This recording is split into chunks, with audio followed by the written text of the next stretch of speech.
What's up, folks? Welcome back to Tactical Tortoise. My name is Trevi, and today we're going to be talking about, real quick, a new FAQ for Codex Chaos Demons that has dropped steaming on our laps just now. The Chaos Demons FAQ had some open questions and some weird idiosyncrasies that I've talked about in previous videos, and this FAQ for the most part just solves those, but it does come with one huge change that I think is going to be very transformative to the face of the faction.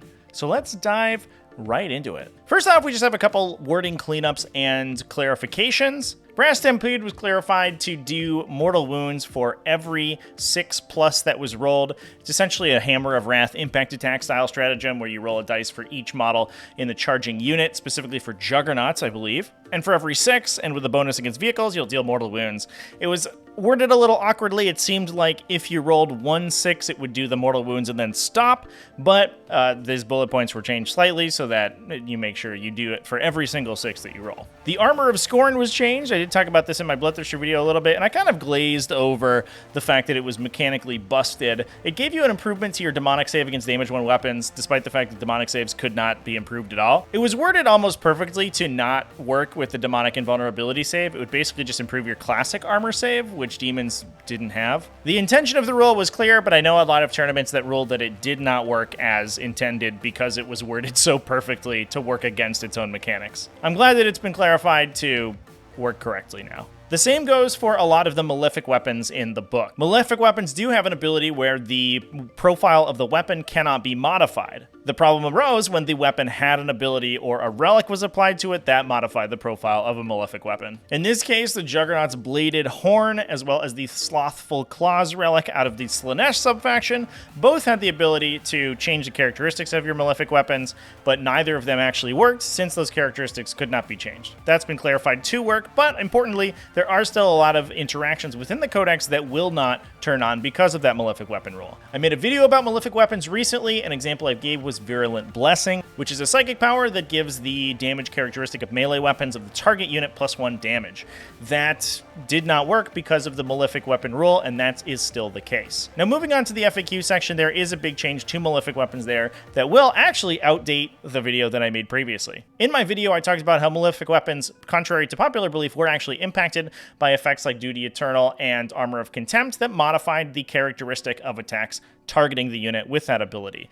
Because attack characteristics and weapon characteristics are different in the definition of the rules, the baseline profile of the Malefic weapon could not be changed, but each attack made with it adopts that characteristic and could then be affected. That has been reversed in this document, and so now Malefic weapons can punch through things like Armor of Contempt or damage reduction abilities. That makes them very powerful, and we may see more units toting those Malefic weapons to try to punch through heavily armored Space Marines. There are also some additional clarifications, like the fact that Celeste can actually take their Warlord trait. I think that one was pretty cut and dry. Bellacor can use the Nurgle stratagem to know the entire Warprat discipline because he's a Nurgle Psyker. I've seen that one a lot, and I've actually used it myself, which is a pretty cool combo. And the Dark Invigoration Warpstorm effect does not work on units that are split from a horror unit. Speaking of Warpstorm effects, however, the biggest change in this FAQ I have saved for the last, and that is the change that Allegiant Warpstorm abilities, so the one keyed to each Chaos God, are no longer unlocked by Supreme Command detachments. Previously, we saw a ton of lists, and the list that I was playing myself in Chaos Demons, that used Bellacor in a Supreme Command detachment since he had every Allegiance keyword to unlock all of the abilities for your army. That justified his relatively insane points cost by making him an incredible toolbox that gave you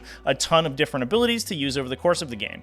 Now, that no longer works, and while Bellacor can still be used to unlock specific Allegiance abilities by leading patrol detachments or similar detachments from a particular god, since he can fit into a keyworded detachment of any subfaction, the reality is that I'm not sure he's quite worth his points anymore. I'm a little bit upset by this change. I didn't think it was particularly necessary, and I kind of figured that Bellacor's very high points value took that use case into account, but I guess that wasn't the case, and it was unintended that he unlocked all the Warpstorm abilities. Well, it may be the case that Khorne or Tzeentch detachments pop up occasionally, potentially with Bellacor leading them. I do have a sneaking suspicion that they may kill a lot of the Warpstorm Allegiance abilities, especially Slaanesh and Nurgle, which are generally speaking not worth going out of your way to unlock. They're they're nice to have if you can unlock them in an easy way, but not so much to take an entire detachment just for that. This change kit feels kind of unnecessary, and while it wasn't the designer's intent, I feel like it rewarded intelligent list building. And there was an open conversation, as I talked with Liam Vissel in my discussion with him about Tzeentch and Tzeentch Chaos Demons,